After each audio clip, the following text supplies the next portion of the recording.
Somewhere in Maryland, a government lawyer looked at a power bill and filed a federal lawsuit not against a scammer, not against a foreign company, against the electric grid itself. The lawsuit says that AI data centers, the server farms powering ChatGPT, Google Gemini, and every AI tool you use every day, drove up the electricity bills of millions of ordinary Americans by 20% in a single auction, without a single vote being cast, without a single consumer being asked.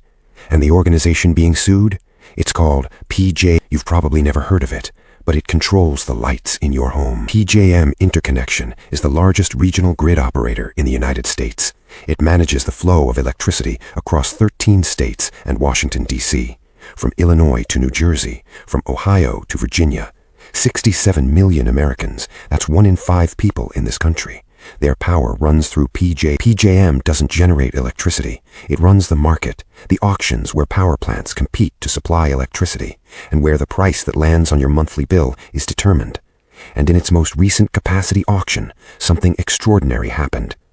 The price that power suppliers charge to guarantee electricity during peak demand hours, what's called the capacity price, didn't go up 10%, didn't go up 50%. It went from $28.92 per megawatt-day to $269.92 per megawatt-day.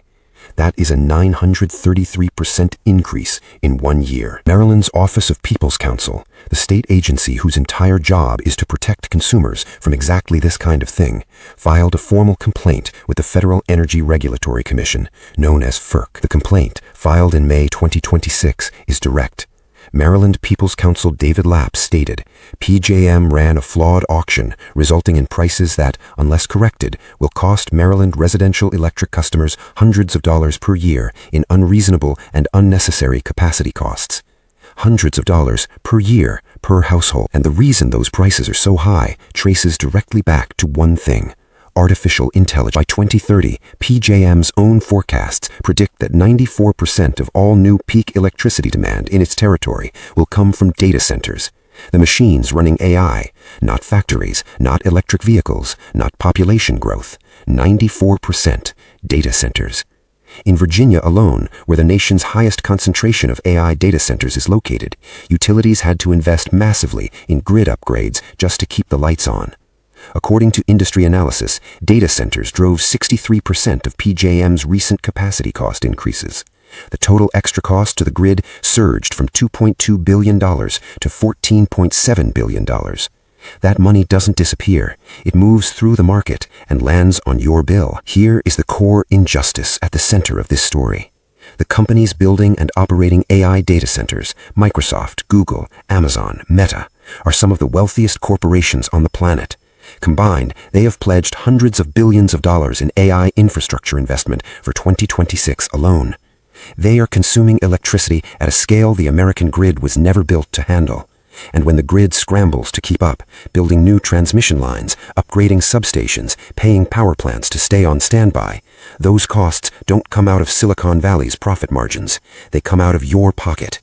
A working family in Maryland who has never used ChatGPT once in their life is paying hundreds of dollars more per year on their electric bill so that a data center the size of a small city can train the next AI model. That is not an accident. That is how the system is designed. And Maryland just decided it had had enough.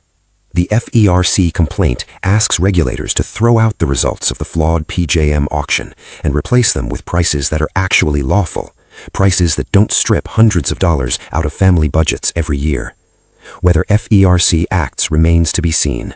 The agency has scheduled a broader reform summit for July 23rd, where the future of PJM itself and the rules that govern who pays for the AI power surge will be debated.